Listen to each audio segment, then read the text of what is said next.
আছোঁ অনুপমা বাইদেউৰ ঘৰত দৰংগিৰিত ৰাবাৰ প্লেণ্টেশ্যনৰ মাজত সেউজীয়াৰ মাজত পিছফালে ফুলনৈ বিল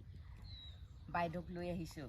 বাইদেউ আমাক ফুৰাবলৈ আনিছে আমি আজি বাইদেউৰ কবিতা শুনিম বাইদেউ এটা কবিতা শুনো আপোনাৰ পৰা ঠিক আছে মই মোৰ শামুক কবিতাটো পঢ়িছোঁ হয় শামুক দাহানি ধান গছৰ ফাকে ফাকে উবৰি খাই থকা শামুকবোৰ বুটলিছিলোঁ খালৈ ডিঙি নোপোৱালৈকে আৰু সিজোৱাৰ আগে ঢাকনিবোৰ এৰুৱাই ৰং পাইছিলোঁ কোচ খুৱাই সুমুৱাই নিয়া জিভাখন চাই শুহা মাৰি উলিয়াই আনিছিলোঁ হাঁহ খোৱাৰ মজিয়াত খোলাবোৰৰ মৰ্মৰ শব্দত আছিল এটা অদ্ভুত ছন্দ য'ত লুকাই আছিল মৃত শামুকবোৰৰ শোক সেই ছন্দৰ উৎস বিচাৰি এতিয়া মই চুঁচৰি ফুৰিছোঁ সাগৰৰ পাৰে পাৰে বগাই ফুৰিছোঁ জলত স্থলত হুহুৱাই অহা ঢৌৰ কবলত পৰি বাৰে বাৰে উঠিছোঁ ভাহিছোঁ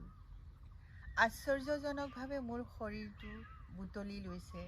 এখন অদৃশ্য হাতে শুহা মাৰি শূন্য কৰিছে মোৰ ভিতৰখন হৃদয় ভঙাৰ যন্ত্ৰণাত মৰমৰাই উঠিছে মোৰ শৰীৰৰ খোলা আৰু সৃষ্টি হৈছে এটা নতুন শোকগাথাৰ ছন্দ পঢ়িলোঁ তোমাৰ কবিতা কেনে লাগিল বহুত ভাল লাগিল বাইদেউ তোমালোকে যে আহিলা দৰংগীলৈ মই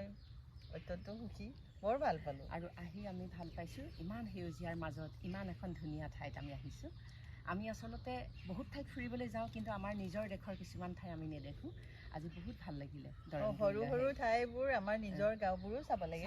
আমি বিদেশলৈও যাব লাগে আমাৰ নিজৰ দেশৰ স্বকীয় কিছুমান জেগাও চাব লাগে আৰু আমাৰ গাঁওবোৰ কেনেকুৱা এতিয়া উজনিত থাকিলে আমি উজনিতে থাকিও গৈছোঁ নামনিখিনি নামনিতে আমি যেতিয়া যাম